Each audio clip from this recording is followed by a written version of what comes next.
Dans ce tutoriel, vous allez apprendre comment on va pouvoir utiliser certains filtres pour venir atténuer des problèmes d'égratignure et de poussière sur un original qui est usé. On va aussi revoir certains outils de retouche parce que dans le cas qui nous concerne ici, notre original est très très usé. Donc la simple utilisation des filtres va nous aider quand même grandement, mais on va avoir besoin d'utiliser là, les outils de retouche pour que ce soit encore plus efficace. Euh, donc, dans un premier temps, sur mon image, je vais transformer mon calque en objet dynamique. Pourquoi je fais ça? J'ai pas l'intention de faire une transformation manuelle. Par contre, on sait que c'est pas uniquement pour les transformations manuelles, c'est aussi pour l'utilisation de filtres, parce qu'on va utiliser des filtres pour améliorer l'image, mais on ne veut pas briser les pixels originaux. Donc, je vais aller dans Calque, Objet dynamique, convertir en objet dynamique. Et là, vous voyez automatiquement, tout mon calque d'arrière-plan a été transformé en objet dynamique. Je peux le renommer tout de suite.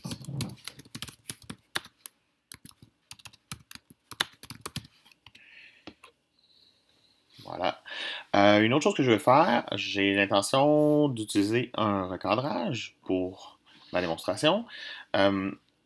Évidemment, il faut pas cocher supprimer les pixels rognés, mais si par inadvertance il était coché, le fait de travailler, ok, je vais l'accepter, le fait de travailler avec un objet dynamique fait en sorte que même si on veut les rogner, qu'on leur demande des rogner, il ne va pas le faire, puisque maintenant on a un objet dynamique, puis l'objet dynamique, on le sait, protège les pixels. Donc je vais retourner en arrière, puis on va faire la bonne façon. On ne veut jamais supprimer les pixels rognés, donc c'est une méthode qui serait destructive. Évidemment, ça allège les fichiers certainement, mais ça fait en sorte que si on a besoin de bouger des calques, si on a recadré, ben, on peut se retrouver dans le trouble à l'occasion. Donc on ne coche pas supprimer les pixels rognés. Là, moi j'ai demandé un format carré 1 pour 1. Je vais aller déplacer mon cadre sur mon modèle. Voilà, puis je vais essayer de la centrer donc dans mon image en me fiant au bras de chaque côté. Voilà, donc ça fait mon affaire. Je vais donc accepter la transformation. Et là, vous allez voir, donc, si je vais dans mon objet dynamique, donc je vais double-cliquer dessus. Si je rentre à l'intérieur de mon objet dynamique, vous voyez, je retrouve au complet là, mon image là, qui n'est pas recadrée. Donc, je vais refermer mon objet dynamique et je vais revenir travailler sur mon montage. Donc, j'ai mon objet dynamique, j'ai mon image qui est recadrée. Maintenant, je vais m'attarder aux poussières sur l'image. Donc, vous voyez, on a quand même une grosse problématique ici. Il va falloir travailler fort. Donc, la première des choses qu'on va faire, c'est qu'on va venir mettre un filtre anti-poussière.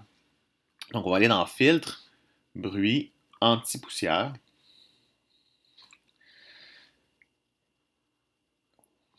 Voilà.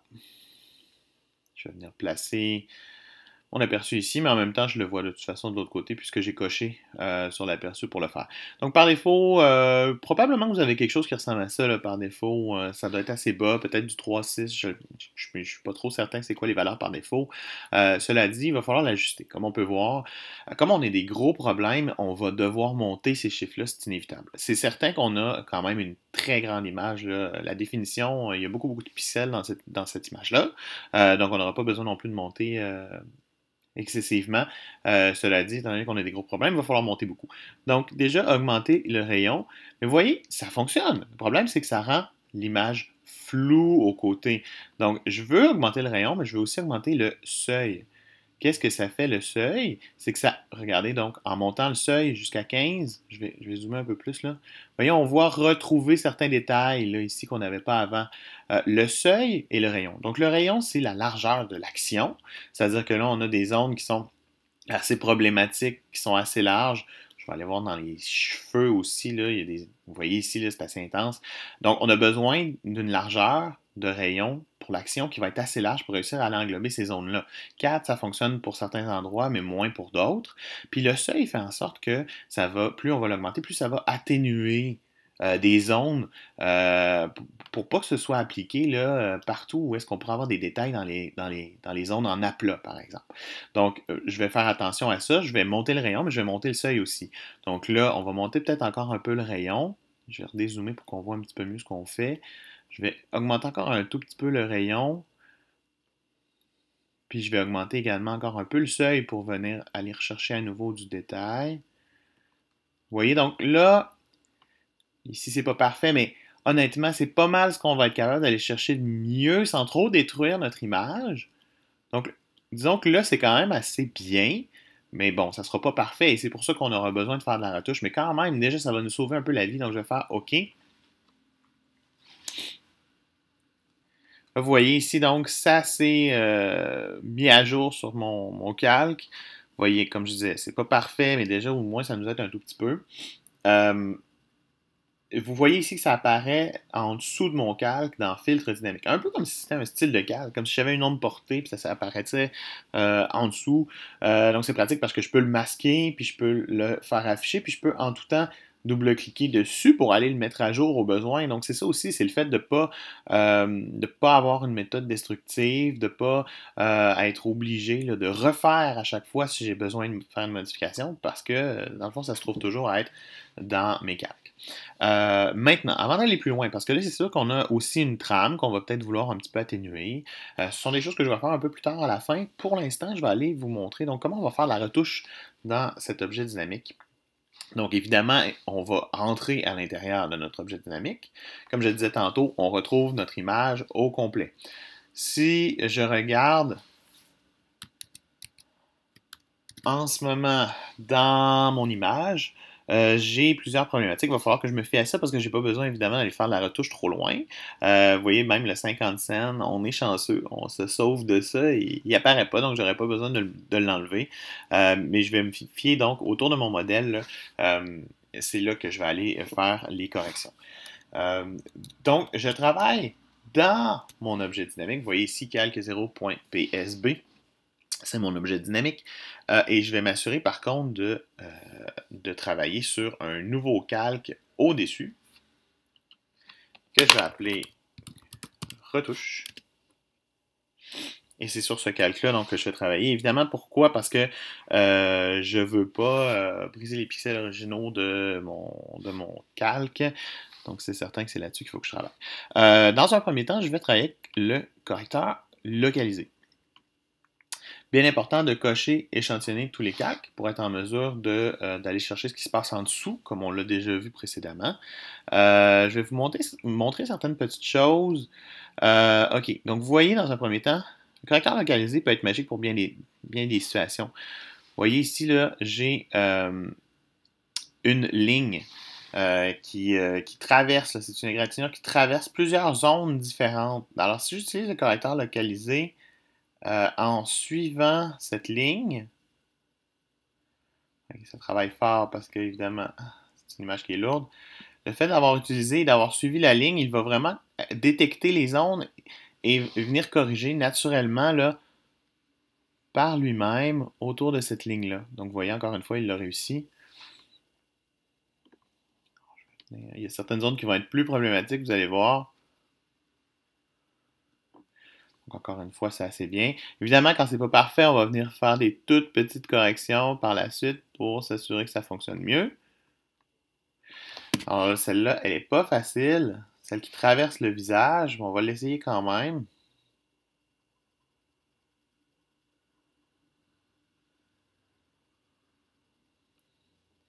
Et quand même, franchement, c'est pas si mal. Donc, l'idée, ça va être de venir corriger tous ces petits détails-là. Puis comme je vous disais, quand on a des lignes droites, on utilise le correcteur localisé. Franchement, il fait un travail qui est quand même assez intelligent, je dirais. Donc, même quand on a, par exemple, ici, on voit une genre de trace de doigt, on peut venir travailler avec le correcteur localisé de cette façon-là. C'est pas parfait ici sur la zone du côté, mais ce serait quelque chose qu'on pourrait venir corriger de toute façon par la suite avec le tampon au besoin.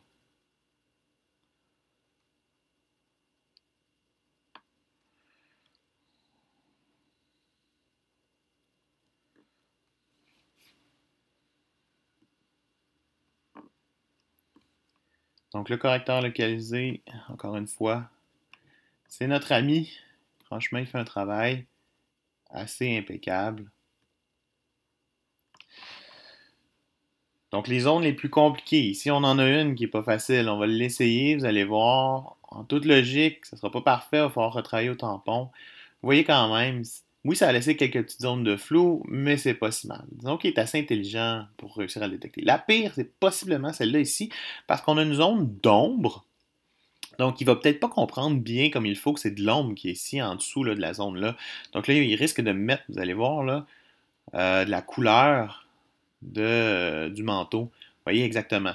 Donc ça, c'est un peu désagréable. À ce moment-là, cette zone-là n'est pas vraiment faisable avec le correcteur localisé. Il faudrait plutôt à ce moment-là prendre le tampon. Je vais prendre le tampon qui va avoir une taille un petit peu plus logique par contre. Je vais aller échantillonner une zone qui est plus intéressante, donc une qui n'a pas d'égratignure. Puis là, je vais venir tranquillement, venir corriger à la main.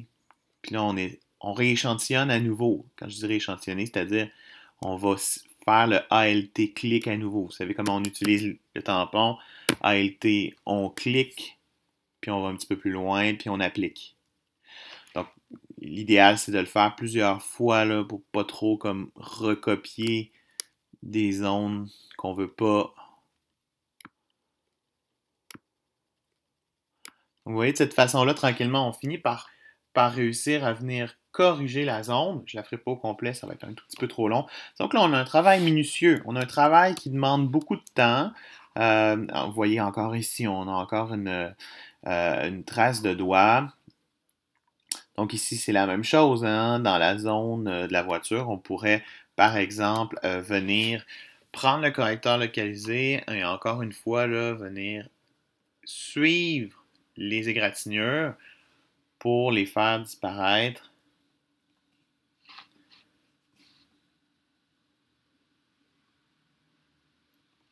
Donc évidemment, ça se fait un tout petit peu mieux à la tablette graphique.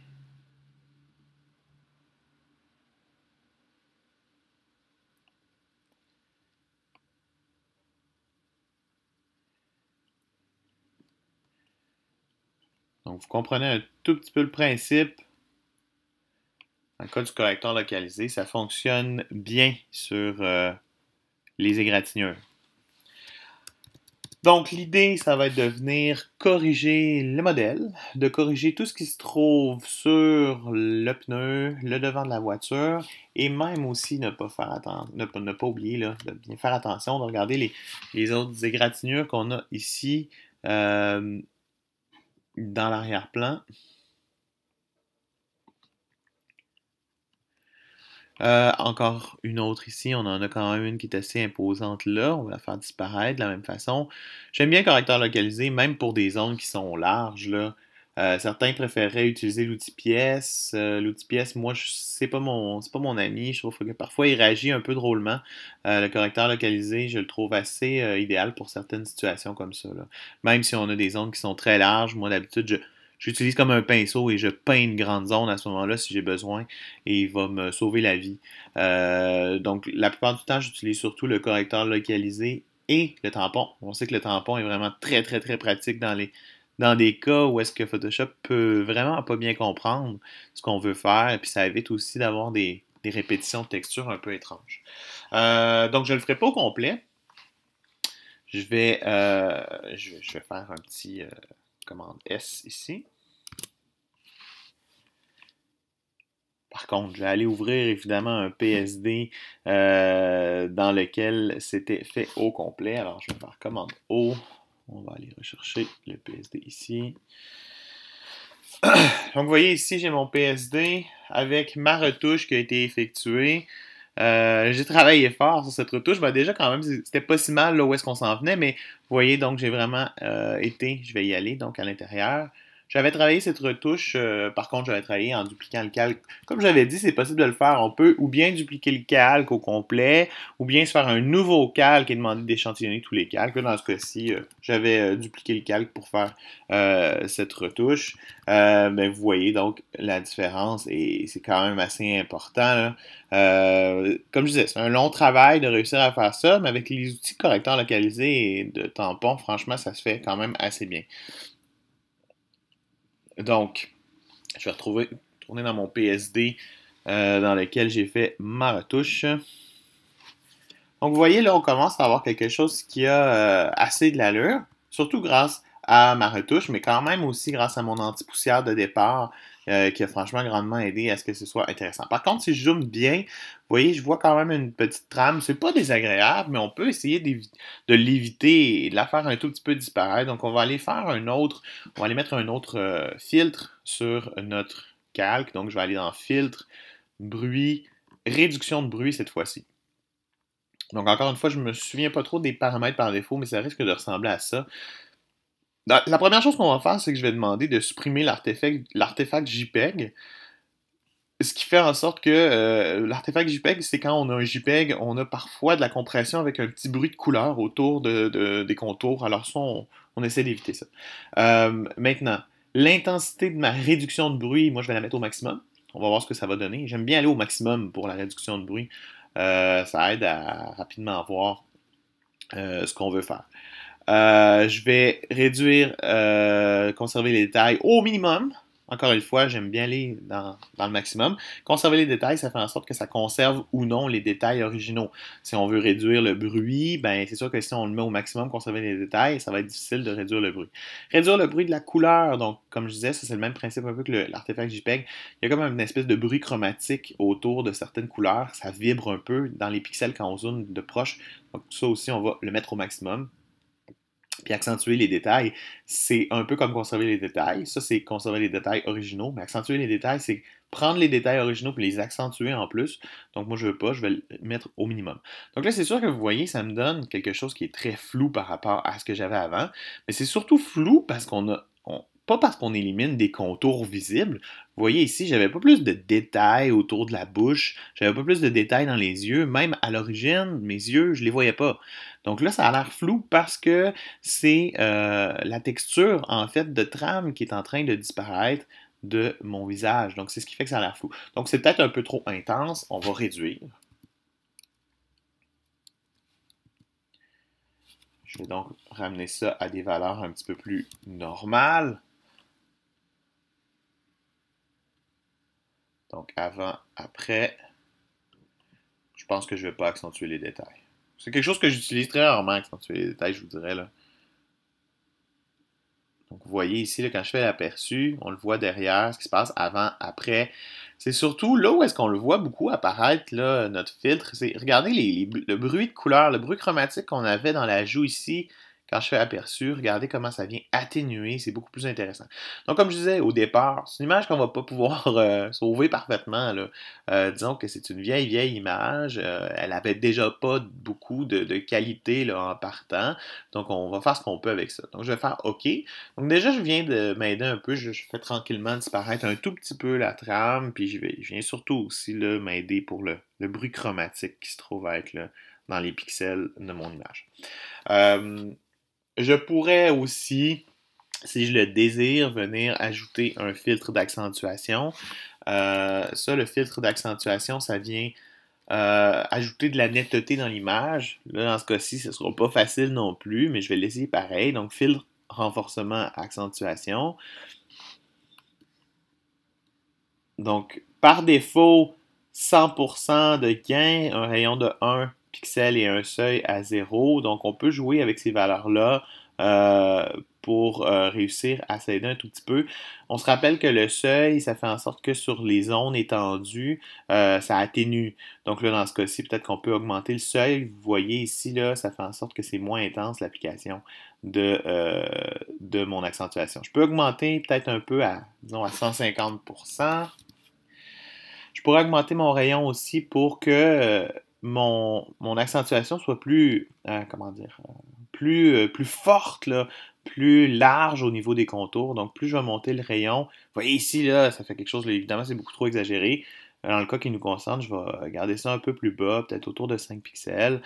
Euh, oui, ça augmente un peu le contraste dans un certain sens, là, si on veut. Puis le seuil fait en sorte que si je le mets pas, vous voyez ici, là, ça va faire de l'accentuation sur mes petits pixels dans mes zones de couleur unie. Alors, si je mets pas mon seuil élevé, ça va aller accentuer la trame que j'avais fait disparaître tantôt, donc je veux pas ça. Donc, c'est sûr que je vais augmenter le seuil pour réussir à m'en sortir un petit peu. Donc, disons que ça nous aide un peu à avoir des contours un tout petit peu plus accentués, mais comme je le disais encore une fois, là, pour cette image-là, c'est pas vraiment facile de travailler avec là, pour réussir à aller rechercher de la netteté qu'on n'avait pas de toute façon au départ. Donc je vais faire OK. Et une dernière chose qu'on peut faire pour donner un petit style, on peut peut-être aller ajouter un grain photographique. Donc là, on a détramé, on a essayé d'éliminer la trame, mais si on veut avoir un effet un peu vintage avec un grain photographique, par exemple, on peut aller ajouter du bruit. Donc je vais aller dans Filtre, Bruit, Ajout de bruit. Vous voyez, le bruit, c'est des petits picots. Et ces petits points-là, en fait, ça peut être intéressant, puis ça rappelle un peu un côté vintage de la photographie argentique.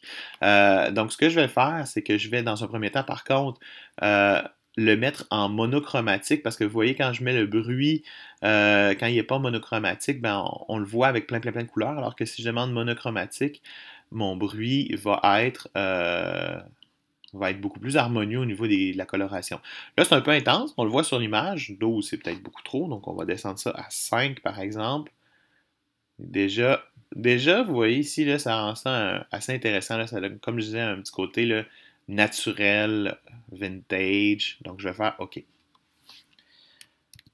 Donc, j'ai mon image que j'ai traitée. Donc, j'ai mis mon anti-poussière au départ. Après ça, je suis allé faire mes retouches au tampon. Je suis venu refaire une réduction de bruit pour améliorer un peu la trame. J'ai mis une légère accentuation. Comme je disais, c'était presque pas utile puisqu'on n'avait pas vraiment de netteté au départ. Donc, ça n'a pas pu nous aider vraiment grandement. Puis après ça, j'ai ajouté du bruit pour faire un effet encore plus vintage. Et là, si je veux, je pourrais ajouter, par exemple, des calques de réglage. Si je veux faire un effet estompé, là, accentuer encore plus l'effet estompé qu'on a pour créer un effet, encore une fois, comme je le disais, vintage.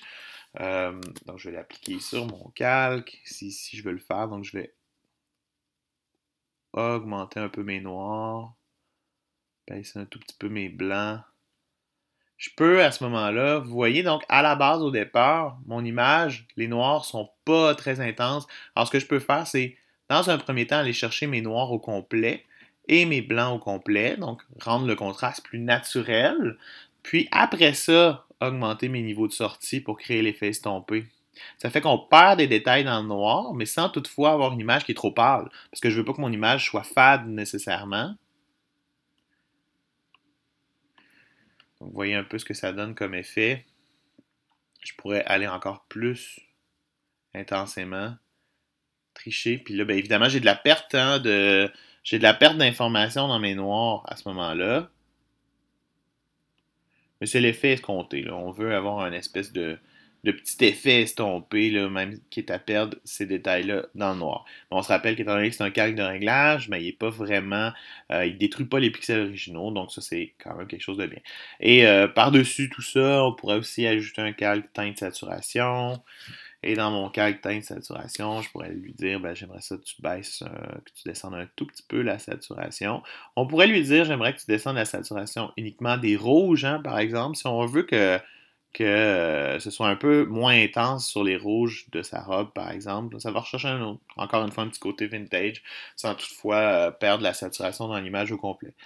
Et donc voilà, on a réussi donc à faire ce qu'on pouvait au maximum, je pense, avec cette image-là, pour améliorer une image qui était usée